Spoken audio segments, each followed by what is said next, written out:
My name is Michael Bennett, 28 years old, living in Seattle, Washington. I work full-time as a systems analyst in a mid-sized tech company. Most of the time, my life is predictable. Work, gym, movies, occasional weekend trips. Nothing wild or dramatic. I never asked for drama. I never wanted chaos. I just wanted a normal, peaceful life with the girl I loved. Her name was Emma Brooks. Emma and I met 3 years ago in a coffee shop near Pike Place Market. I had just finished a long day of work and stopped for a cup of black coffee before heading home. She was sitting alone at the corner table with her laptop open and a half-finished latte beside her. I didn't know what it was at that moment, but something drew me toward her. Maybe the way she tucked her hair behind her ears while reading. Maybe the quiet confidence she radiated. The conversation started because of the spilled sugar. I was exhausted and accidentally knocked over the small jar while trying to reach for a napkin. She left gently and handed me a tissue saying, "Long day?" I nodded, and somehow a small conversation became a deeper one. Within 15 minutes, I had learned she was studying marketing, loved traveling, adored old music like Fleetwood Mac, and hated mushrooms on pizza. She was smart, witty, and effortlessly charming. Before I left, she asked for my number, and from that moment, everything between us unfolded naturally. 3 months later, we became official. A year later, she moved into my apartment. She cooked pasta at midnight, laughed at my terrible jokes, made playlists for every long drive we took, and kissed me on the forehead whenever I was stressed out. To me, she wasn't just a girlfriend. She was my safe place, my home. How the cracks began. Nothing in life breaks all at once. First, a crack forms, then another, so silently that you barely notice. That was how things changed between Emma and me. It began around the time she got her new job at a digital agency downtown. She was excited in the beginning. New workplace, new colleagues, new challenges. Her schedule became busier. More meetings, late-night campaigns, company dinners. That was fine with me. I believed work growth was good. But slowly, the late nights became more frequent. Some nights, she would come home at 11 p.m., exhausted but strangely distant. She would walk into the bedroom, mumble, "Long day," and crash without another word. At first, I told myself it was stress. New job, bigger responsibilities, anyone would be overwhelmed. But it wasn't just the hours that changed, it was the way she changed. Emma rarely looked at me the same. Our conversations became shorter, our dinners quieter, our jokes stopped landing. Sometimes I would try to ask, "Are you okay? Is something going on?" She would force a smile and reply, "Just tired, babe. Don't worry." But I did worry. Because something inside me could feel the distance growing like a silent wall, brick by brick, hours away, so we visited each other often. But even David started noticing something was off. One Saturday afternoon, he came over for beer and barbecue. Emma was at another work meeting. As we sat in the balcony watching the rain, David turned to me and said, "Mike, don't get pissed at me for saying this, but Emma seems different, bro." I sighed. "Yeah, I've been thinking the same. You talk to her?" "She just says she's tired." David looked at me with the type of expression only best friends can give, the combination of care and bluntness. "Something's up. I'm not saying she's cheating, man, but she's hiding something." I didn't want to hear those words. I wasn't ready to consider them. The idea of Emma cheating was impossible. She wasn't the type. She valued honesty, loyalty, communication. She wasn't someone who would betray me, right? I told David, "I think you're overthinking." He shrugged. "Maybe. I just want you safe, that's all." At that time, I pushed the thought away, but somewhere deep inside, a seed of doubt had been planted. The night, everything changed. It happened on a Thursday. Emma had told me she had a long evening work event. Nothing unusual. I heated leftover pasta for dinner, watched a few episodes of a series, and got ready for bed. At 11:47 p.m., I got a notification on Emma's iPad. She always left it in the living room. It buzzed once, I ignored it, then it buzzed again, and again, and again. When I looked toward it, I saw a preview of the message. "Can't wait to see you again. Last night was incredible." My heart froze. I stared at the iPad, praying it was a misunderstanding. Maybe a campaign client, maybe a joke, maybe a misdelivered message. But the next preview popped up. "Call me when you leave the office. I miss you already." My heart began pounding so loudly it felt like the room was vibrating. I picked up the iPad with shaking hands. It didn't need a password. Emma had always trusted me, just as I had always trusted her.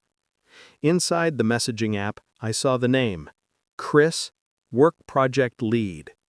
Message after message, flirty texts, late-night conversations, exchanges full of affection, excitement, and moments that were clearly not professional.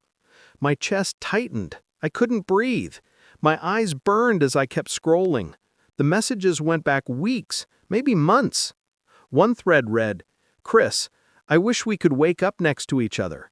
Emma, soon, if things go the way we're planning." What were they planning? How long had this been happening? Was this why she was always working late? Was I the fool in a story everyone else could see except the protagonist? At 11:23 p.m., the front door opened. I immediately put the iPad down and sat still on the couch. Emma walked in, smelling like perfume she never wore around me. She jumped slightly when she saw me awake. "Oh, you're still up," she said. "Yeah," I tried to control my voice. "How was work?" "Long," she sighed, kicking her shoes off. "I'm exhausted." I stared at her. She didn't look tired. She looked satisfied, content. Her cheeks had a glow that felt like a punch to my stomach. She kissed me lightly on the forehead before going to the bedroom. I sat in silence, staring at the black TV screen, seeing only my own reflection and the realization that my life had been shifting while I was unaware. I wanted to scream. I wanted to confront her right there. But instead, I decided something else. Before I reacted, I needed proof. Not just messages on an iPad, but full clarity. If she was cheating, I wanted to see the truth in the light, not in panic. For the first time in my life, I felt fear. Not of losing Emma, but of what betrayal does to the soul. I couldn't sleep. I just sat there until dawn, exhaustion clouding my brain, but determination sharpening my thoughts. Tomorrow would be the beginning of the investigation. Tomorrow, I would find the truth. Sleep didn't find me that night. I spent hours staring at the ceiling, Emma breathing softly beside me, unaware that her world was beginning to crack open. I wasn't just heartbroken. I was in shock, mentally replaying every sign I ignored, every laugh she shared over her phone, every time she stepped outside to take a call, and every late-night return she blamed on work. Around 6:15 a.m., Emma stirred awake, stretching. I pretended to sleep. She looked at me, hesitated, then quietly slipped out of bed. I heard the shower running and then the hairdryer. She was preparing for another long day at the office. I lay still, numb and motionless, trying to keep my breathing natural. 20 minutes later, she leaned over to kiss my cheek, a ritual I once found romantic, now suffocating. "See you tonight, babe," she whispered. I murmured, "Love you," almost instinctively, the heartbreak making the words sting. The moment the apartment door clicked shut, I sat upright. I stared into the living room, at the iPad that felt like the Pandora's box I had opened. I needed proof, not because I wasn't convinced, but because I needed to know the full scope of the betrayal. I needed the truth documented. I needed to understand what I was facing before I confronted her. Betrayal destroys trust, but documentation gives clarity, and clarity was the only thing keeping me from collapsing. Going through the messages. I picked up the iPad again, The conversation threads stretched far back, over 7 weeks of late-night flirting, emotional bonding, and physical insinuations. Some messages were innocent in isolation, but together they formed something undeniable. Chris, you looked beautiful today. Could barely focus in the meeting. Emma, stopped. I didn't even try today. A few scrolls later, Chris, think you can sneak out again tomorrow night?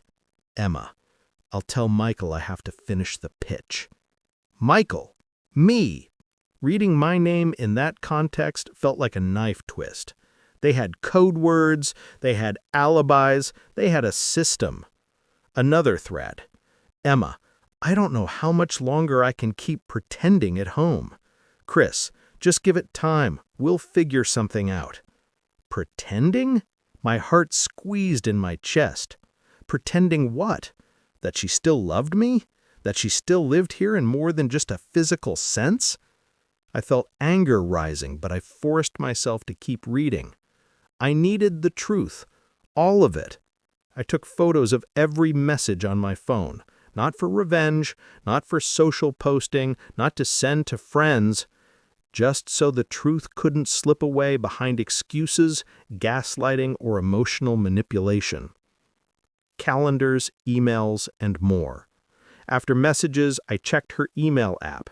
She was logged into everything because I was never the man she had to hide from, or so I thought. In her email, I found calendar invites. Thursday, 7:30 p.m., dinner with Chris, downtown. But on that same night, she told me, client presentation ran late. I'll be home late. My jaw clenched. There were Uber receipts, restaurant confirmations, even a reservation at a hotel 2 weeks ago, under her name. 2 adults, 1 room, 1 truth. I took screenshots of everything, organized them into folders by date. It felt surreal, like I was analyzing evidence for a documentary, except the victim was me. Around 9:40 a.m., my phone buzzed. David, everything good, man? You sound weird last night. My fingers hovered over the keyboard. I wasn't ready to say it yet. Not until I knew everything. I replied, not yet. I'll update you soon. Bars, some at restaurants, some close enough that any stranger could read the chemistry. One photo shattered something inside me. Emma smiling at the camera, Chris standing behind her, his hand on her waist, her eyes sparkling, a type of joy I hadn't seen from her in months. I sat on the couch, breathing slowly, trying not to fall apart. Betrayal isn't loud. It's silent, calculated, and surgical. By the time it hits you, the bleeding has already begun. The morning routine, pretending, is painful. When Emma called at 11 a.m. to check in, I had to force my voice steady. Good morning, babe, she said brightly. Hey, I responded, sounding as calm as possible. You sound tired. Didn't sleep well. Oh no, why? I almost laughed. Why? Because you're planning a second life behind my back? But I stayed composed. Just stress, I said. She sighed sympathetically. It'll get better. We'll go out this weekend, okay? The irony was bitter. I could feel tears threatening, but I swallowed them. Yeah, sure. We hung up. I sat motionless for a long time, the silence louder than her lies. Researching Chris. If I was going to confront this, I needed to know who the other man was. I searched his name through her email signature, then looked him up on LinkedIn. Chris Hamilton, Senior Project Lead, Bright Edge Digital. Tall, brown hair, clean cut, charming smile. His recommendations described him as ambitious, charismatic, natural leader, the kind of guy who knew how to win trust. I checked his Instagram, private. Facebook was partially open, photos of office parties, travel pictures, and comments from Emma, "Great job. Proud of you," and one from 3 months ago. Chris had posted a picture of a whiskey glass overlooking the city skyline. Emma had commented, "Perfect night." Perfect night? With who? I could guess. Calling in sick. By 1 p.m., I realized I couldn't go to the office. My mind wasn't functional enough to even drive. I called my manager. "Hey, Mark, I'm not feeling well today.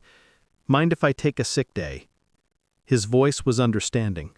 "No worries at all. Feel better." I sat alone in the living room, surrounded by digital ghosts of conversations that were never meant for my eyes. The weight of the silence crushed me. I needed someone to talk to. But before I poured this out to anyone, I wanted clarity. I decided to check something else. Location history. Emma had her Google account logged in on the iPad. I opened the location history timeline. My chest tightened again. She had been at hotels, apartments, parks, private restaurants, places she claimed were office meetings. Multiple nights documented. The timeline didn't lie. The magnitude of the betrayal became clearer. It wasn't a one-time mistake. It was a routine, a second lifestyle, a parallel relationship. David gets the truth. At 17 p.m., I finally texted David. I sent the first screenshot of the iPad messages. It took him less than 10 seconds to call. I answered. His voice was deadly serious. "Michael, what the hell is this?" I swallowed. "It's Emma." He breathed out sharply. "How long?" "At least 2 months," I said. "Maybe more." "Dude, I am trying not to drive there right now and break someone's door." Despite the pain, I almost smiled. That was David. Hot-blooded, but loyal. "Not yet," I said. "I need to handle this right." He stayed silent for a long moment. Then, "Okay, listen to me. I know you're hurting. I know your heart just got run over by a truck, but you need to think clearly. Don't confront her without full evidence. Don't go in emotional, calm, logical, prepared." I nodded, even though he couldn't see me. "I'm collecting everything," I said. "That's good," he replied. "And whatever you do, don't blame yourself. Cheating says everything about the cheater, nothing about the partner." His words steadied me more than he knew. Emma comes home early. At 4:53 p.m., the door opened. My pulse spiked. I thought she was supposed to be at the office until late, but she walked in earlier than usual, holding takeout. "I thought you'd like some lunch," she smiled, walking toward the kitchen, "since you were homesick." I stared at her stunned. She was acting normal, sweet, thoughtful, casual, as if she hadn't been building a second relationship behind my back. I forced a small smile. "Thanks." She set the food on the table. "How's your day?" she asked, opening a container. I wanted to shout, "How's Chris?" But instead I asked, "Busy?" She shrugged. "Same old." She sat across from me. I watched her, in motion, breathing, laughing lightly at her own stories. The girl I loved, the girl who betrayed me. The emotional dissonance was overwhelming. She accidentally confirms more. Then something happened that sealed my suspicion. Her phone lit up. A notification popped up from CH. Emma grabbed the phone quickly and flipped it face down, but not before I saw the preview. "Miss you already." She pretended nothing happened. I pretended I hadn't seen it. Inside, my heart sank to a place beyond pain. This wasn't suspicion anymore. This was reality. The night decision. When Emma went to shower, I packed a small bag, wallet, keys, headphones, and stepped outside. I needed air. I walked around the block, sat on a bench near the river, and stared into the water's reflection. 3 years of love, 3 years of loyalty, 3 years of believing I knew the woman beside me, and she had been planning a different life. I decided. Tomorrow I would gather the last missing piece of the puzzle. I needed to know if their relationship had gone physical. I didn't want to assume. It's a dangerous path. I wanted the truth in words. I knew how to get it. Tomorrow, I would access the backup logs of her work messages. I walked home slowly, the world around me moving, while mine stood still. Betrayal doesn't kill the heart instantly. It kills it in layers. And mine was breaking one layer at a time. Jason sat alone in his car after dropping Emily at her office. The morning was cold, but the thoughts in his head were hotter than boiling water. The past few weeks had changed something. Emily wasn't the same, at least not the Emily he remembered. The small things were adding up. No more morning hugs, no late-night talks, no spontaneous "I love you" texts, just silence and distracted stares at her glowing phone screen. Jason tried to tell himself that every relationship had phases. Maybe work pressure was overwhelming. Maybe she was tired. Maybe she was just stressed. But the human heart is not stupid. When love shifts, it recognizes the temperature change instantly. And Jason had felt it deeply. That morning, when Emily stepped out of the car, she didn't kiss him goodbye. Not even a quick side hug. Just a soft, "see you tonight," followed by a smile that didn't match the eyes that used to look at him like he was the only person that mattered. And then, she checked her phone again before walking away. Inside, something broke a little more. Jason drove away, but halfway down the street his instinct screamed, "Don't ignore this again." He pulled over in a quiet neighborhood, turned off the engine, and exhaled. He wasn't a jealous man. He was the opposite, trusting to a fault. He believed people deserved the benefit of doubt. He believed love meant faith. But faith was killing him slowly. He opened his phone and stared at Emily's socials. Nothing suspicious. Everything looked normal. Too normal. Then he remembered something. Last night, while Emily was in the shower, her phone buzzed 3 times.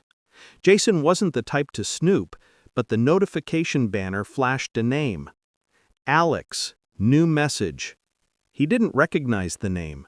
He tried to forget. He tried to sleep. But he didn't. He looked at the clock now. 9:10 a.m. He took a deep breath and finally called the only person he trusted apart from Emily, his best friend Mark. The meeting with Mark. "Bro, you sound like you haven't slept in a week," Mark said the moment he picked up. "I haven't," Jason admitted. There was a pause. "Okay," Mark replied seriously. "Talk. Everything." Jason told him everything. Emily's sudden distance, her secrecy, the new password lock, the late replies, the unexplained office events, and the mysterious name Alex. Mark wasn't dramatic. He didn't gasp. He didn't jump to conclusions. He listened like a brother would. When Jason finished, Mark spoke calmly. "Listen, man, I'm not saying she's cheating, but I'm saying you can't ignore what your heart is screaming. You know her better than anyone. If her energy changed, something changed." Jason closed his eyes. He wished Mark had said something simpler, like, "Relax, you're paranoid." But Mark wasn't a liar. "What do I do?" Jason whispered. "First step," Mark said, "stop assuming. Start confirming." Jason nodded softly. "You need clarity," Mark added. "Right now you have pain but no proof. That's the worst combination."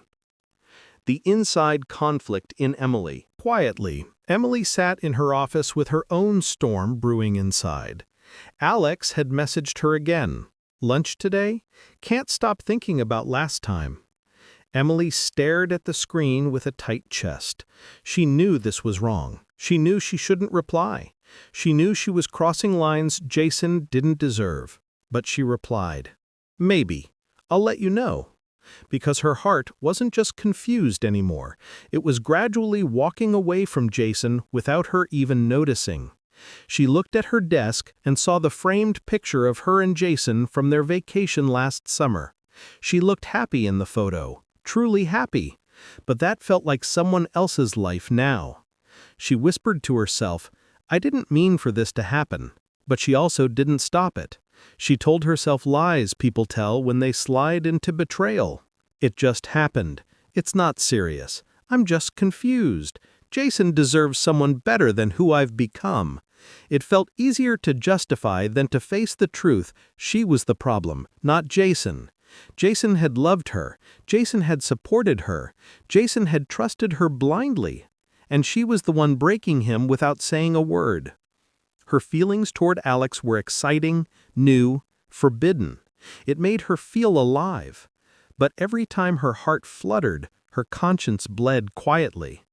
Jason decides to stop blind trust. By afternoon, Jason went home early. He sat at the kitchen table with a notebook, something he never used unless he needed clarity. He wrote on the page, "Suspicious changes, Emily," and he listed everything.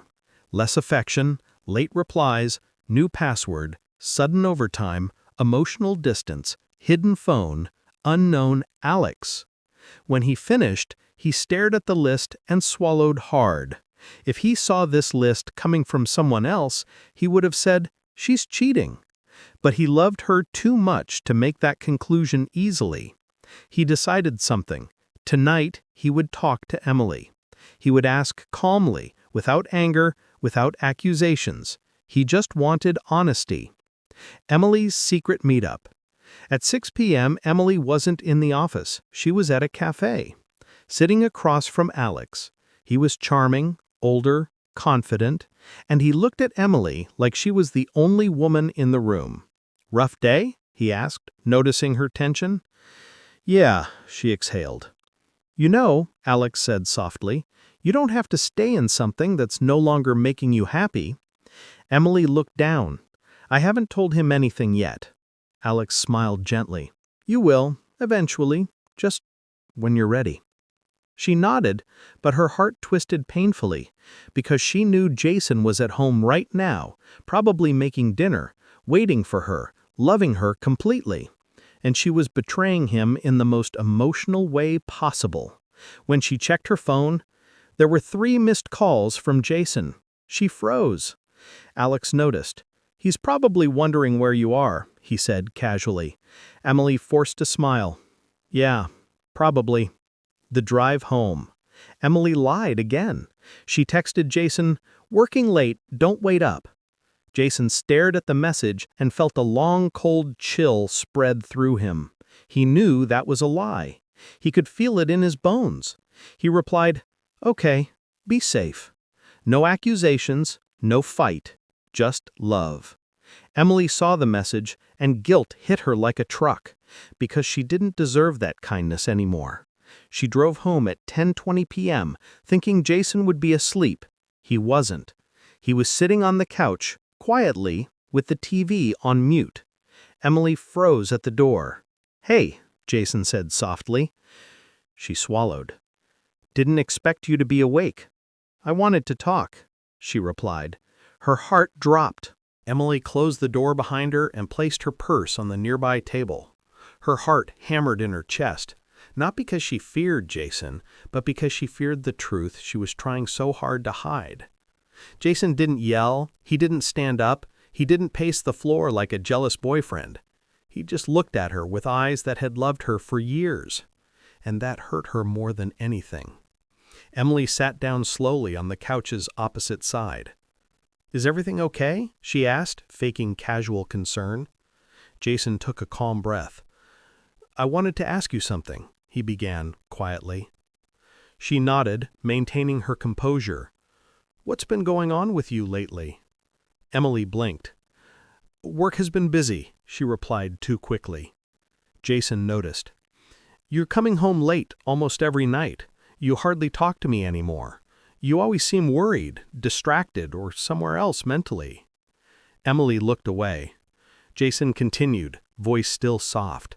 "You changed your phone password. You're hiding things. Emily, I feel like you're slipping away from me, and I don't even know why." Emily's throat tightened. She had rehearsed lies in her head, but when she looked into Jason's eyes, nothing came out. She couldn't form a believable excuse instantly. So she took the defensive approach people take when guilt is eating them alive. "Jason, you're overthinking," she whispered. "I'm just tired. You're making this too big." Jason didn't argue. Instead, he leaned forward. "Is there someone else?" The words landed like a gunshot. Emily froze. Her heart stopped. Her face went pale. Jason didn't ask with anger. He asked with a deep sadness that could break anyone's soul. Emily swallowed hard. "No," she lied. "There's no one."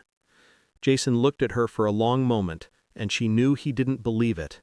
He finally replied, "Okay." Just one word, but that one word shattered Emily more than any confrontation could, because she realized he was hurting quietly, and he still chose not to fight her. He loved her too much to scream. Jason stood up slowly. "I'm going to bed. We can talk tomorrow." He placed a soft kiss on her forehead, out of habit, not certainty. Emily sat frozen as he walked away. The kiss didn't make her feel loved. Emily walked into the bathroom and locked the door. The moment she turned on the shower, tears finally fell, hot and uncontrollable. She leaned against the cold tiles and whispered, "What am I doing?" She never meant to become a liar. She never meant to hurt Jason. She never meant to fall for someone else. But she was here, standing under running water, hiding text messages, sneaking out to meet another man, lying to someone who would have died before betraying her. She pressed her forehead against the wall, crying silently so Jason wouldn't hear. Because she wasn't just betraying him, she was betraying the version of herself she once was. Emily finished showering and entered the bedroom. Jason pretended to be asleep. She wanted to speak, but didn't know what to say without her entire secret collapsing. So she quietly slipped into bed, keeping distance between their bodies. Jason felt the gap. He always felt the gap. A relationship doesn't break in a day. It cracks millimeter by millimeter. Touch stops. Communication falls. Warmth freezes. Hearts drift. And Jason could feel it happening in real time. They lay inches apart but lived miles away emotionally. At 3:47 a.m., Jason opened his eyes. Sleep didn't come. His mind was loud, but his face remained calm. He walked to the living room without waking Emily. He sat, opened his laptop, and typed, "How to check phone logs on shared plan." Not because he wanted to spy, but because he needed to know whether he was losing his relationship or already had. He stared at the screen, hesitating. Then he whispered, "I didn't want to become this." But betrayal forces good people to do things they never thought they would. Jason pressed enter. A new page loaded, and before the sun rose, he was one step closer to the truth. Jason woke up earlier than usual the next morning. His eyes were open long before the sun appeared behind the blinds. He lay still, the ceiling above him looking cold and foreign, like the home he had built with love no longer felt like his.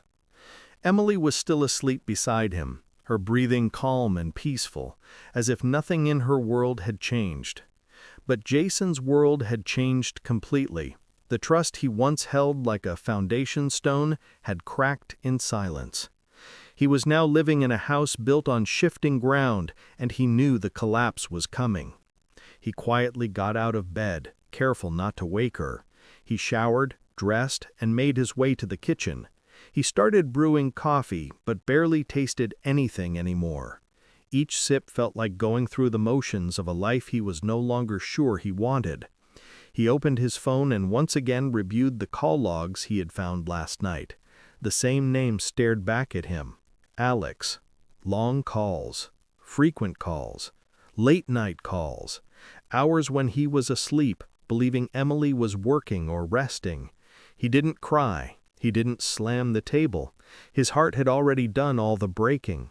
Now he was in the stage beyond pain, a quiet numbness that makes people calm, dangerous, and capable of doing what they never imagined. He told himself he wasn't trying to catch her to punish her. He just wanted clarity. He needed to know the horrifying truth. Was he being cheated on, or was the love of his life slowly leaving him without even saying goodbye?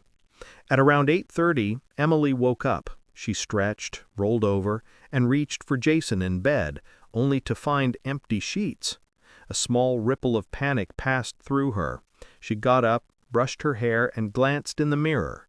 She looked tired, guilty tired, a specific exhaustion that comes not from lack of sleep, but from a soul that is living a double life. She took a deep breath and made her way to the kitchen. Jason was sitting at the table, staring at his phone, coffee mug in hand. His expression was unreadable.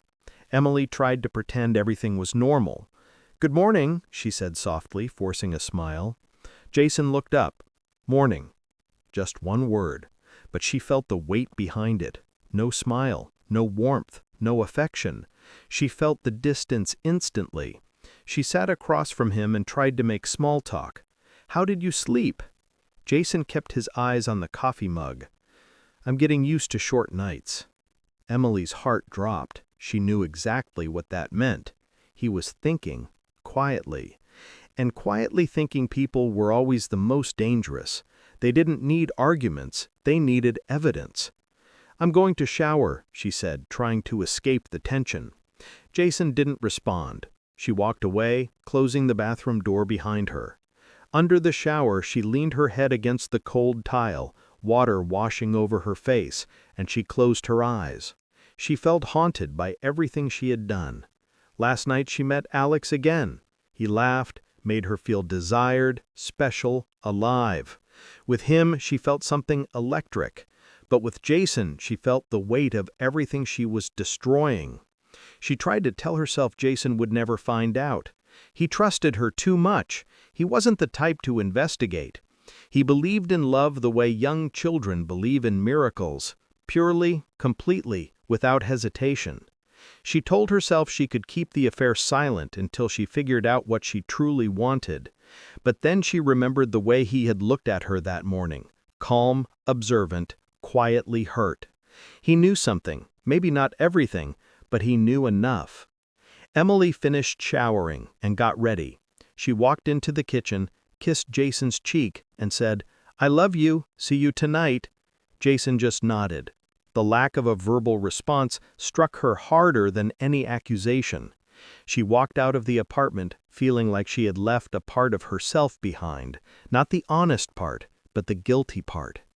Jason didn't move. He waited several seconds until the door closed, then rose from his chair and walked into the living room. He opened the drawer where he had placed a small GPS tracker the night before. He hated himself for being the kind of man who would use such a device. But betrayal turns loyal people into investigators. Against their will, against their nature, against everything they believed about love. He went downstairs, found Emily's car in the lot, and quietly attached the tracker under the frame using the magnetic clasp. He stood up, wiped his hands slowly, and whispered, "If she's telling the truth, I'll never use this again, but I need to know." He drove away and headed to meet Mark. Mark was already sitting at the booth in a local diner when Jason walked in. He took one look at Jason's face and didn't need to ask anything. "You found something," Mark said. Jason slid his phone across the table. Mark looked at the call logs and exhaled. "How long has this been going on?" Jason looked out the window. "I don't know, but long enough." Mark nodded slowly. "And what are you going to do?" Jason stared at the steaming coffee in front of him. "I'm gathering evidence. When I confront her, I want the truth. Not excuses, not lies, not explanations that make me doubt myself again." Mark respected that answer. He knew Jason well enough to understand that he was a man who didn't like assumptions. He wanted facts. "If you confront her too early," Mark warned, "she'll just hide things better. Let her lie, let her believe she's safe. When you're ready, you drop everything in front of her, and there won't be room for denial." Jason nodded. "Exactly."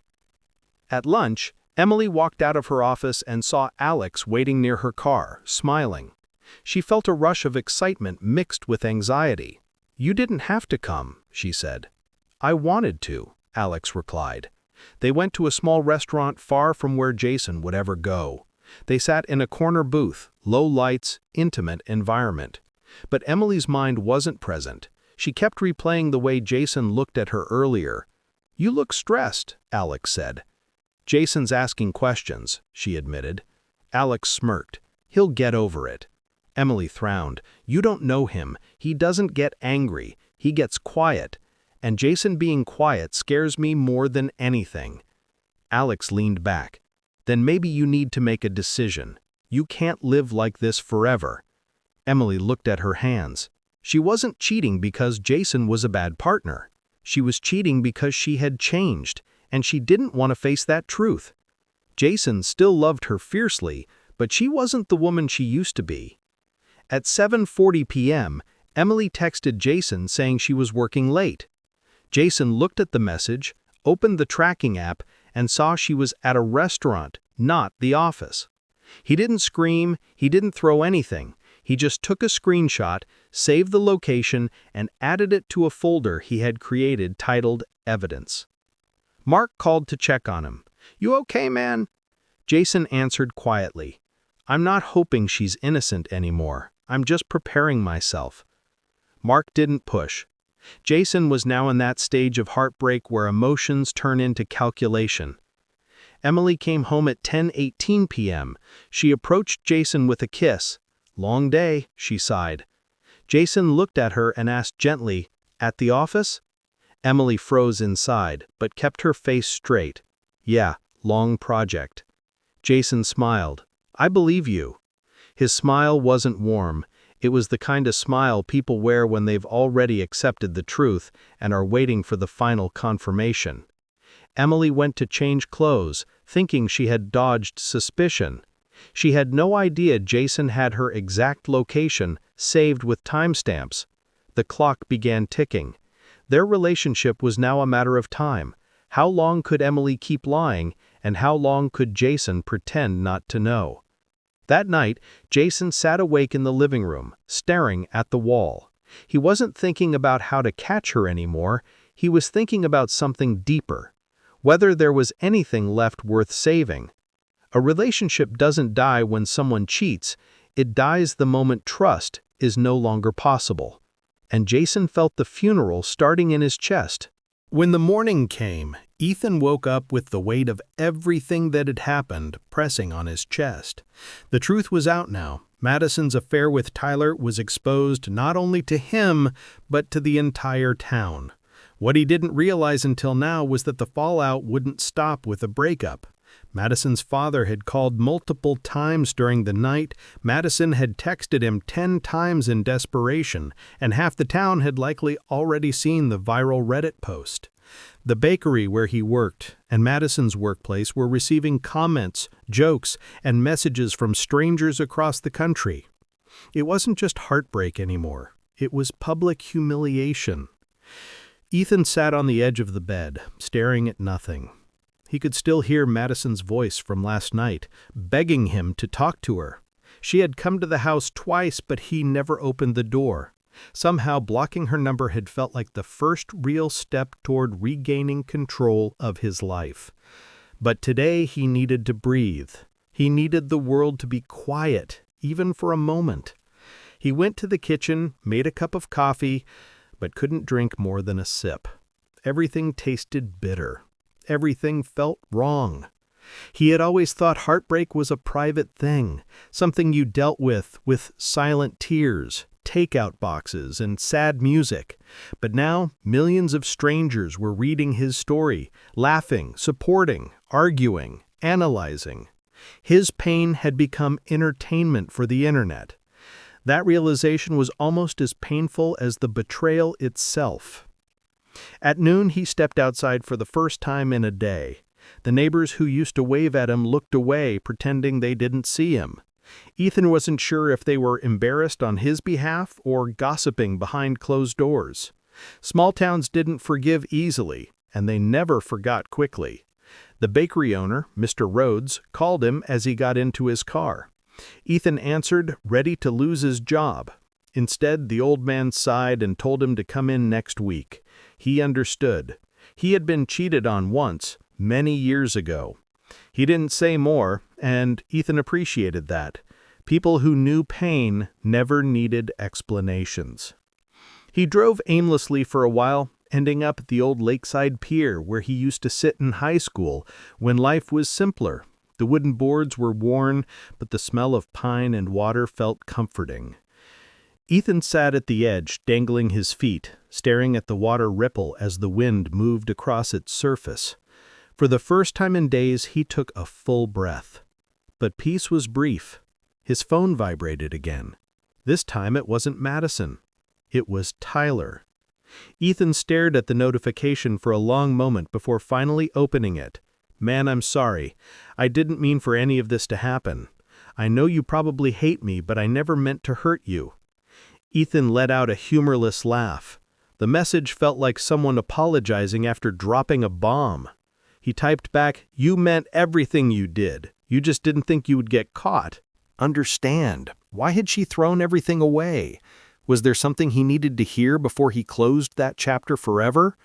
But then he remembered the months of lying, the fake smiles, the night she said she was working late, the phone flipping face down every time she got a notification. She had already explained the truth with her actions. No more words were needed. He turned the phone off.